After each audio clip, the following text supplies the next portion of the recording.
Hello, everyone. My name is Michael Gary. I'm editor-at-large for Atmosphere. We're here at Atmo Latin America in Mexico City.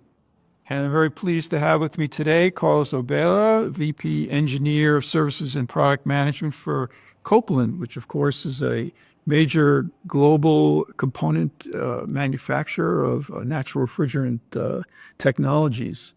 Welcome. Thank you. Nice to be with you. Thank you very much. So, Carlos, we were very interested in hearing about at the conference about R290 glycol CO2 combination cascade systems, which are very useful in warm ambient climates like Latin America. And we don't see those in other parts of the world. So this is kind of a unique development here in Latin America. So tell us,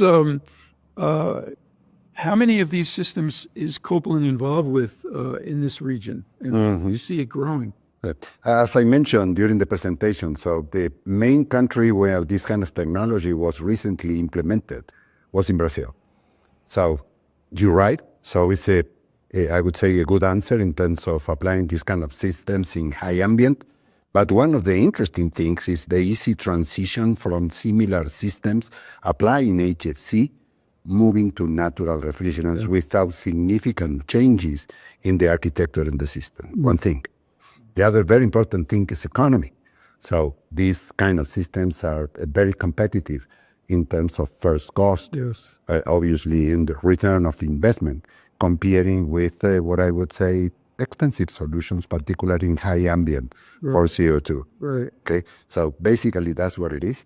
Today, there are around 50 of these systems already working in Brazil. Yes. So the expectation is probably see 75 systems, more additional systems at the end of this year. So it's going to be something around 120.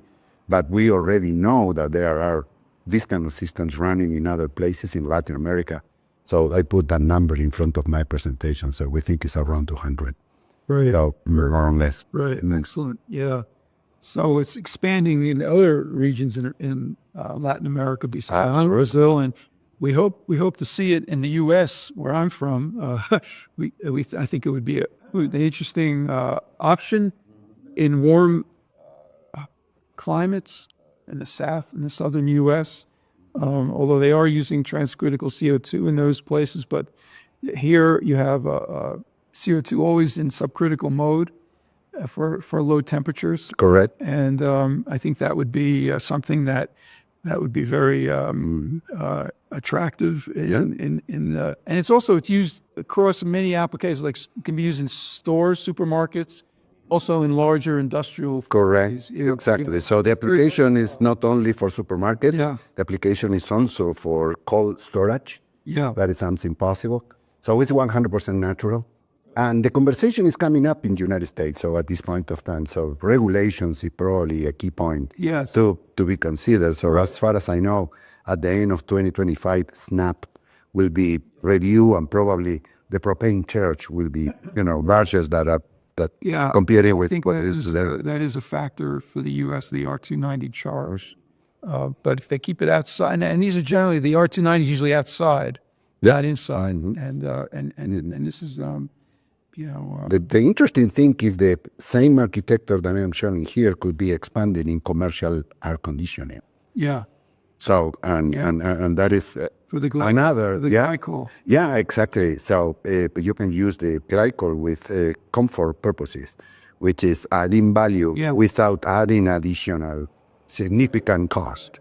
So that's what it is. Supermarket can use the glycol for its medium temperature cases and for the air handling units. Exactly. In Latin America, probably heating is not a significant need. Air conditioning. Definitely it is. Yes, indeed. Okay, another interesting thing about application of R290 in this region is in air conditioning and heat pumps. So like residential, and you're seeing more growth in that area as well. Yeah, particularly in Europe. It's a regulations in Europe. Exactly. So those heat pumps that you probably saw during my presentation, small heat pumps that look like split systems. Yeah. So those are hydronic systems for sanitary purposes and also for comfort purposes, Residential. right? And air conditioning for residential with very low zone The level. R290 outside. Yeah. Yeah. Everything is installed outside, so water is getting into the house is basically water, right? Yeah. Then there are commercial applications as well, also for heat pumps, reversible heat pumps that could be applied also for air conditioning Right. or comfort purposes. Okay, with I would say larger displacements of scroll compressors.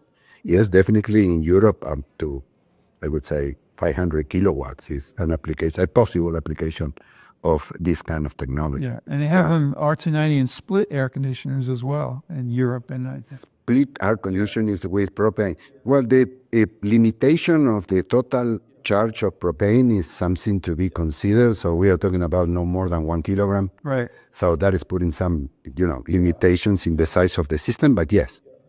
And we also have some examples in Latin America, people in Colombia who is doing that. And that's another thing we need to have changed. We need changes in the standards in the U.S. for that to. Absolutely. Yeah. And I'm looking Absolutely. forward to, I know Ashray is working on that. So. Yeah. Well, But I think it's hopefully- closer in terms of chiller application. Yeah. And so we're moving out of Yeah. the synthetics and apply For the- propane. Like for the first thing we talked about, the chiller glycol CO2. Yes. Yeah. All right. Thank you very much. Thank you. Thank you. Thank you for the opportunity. Thanks for listening.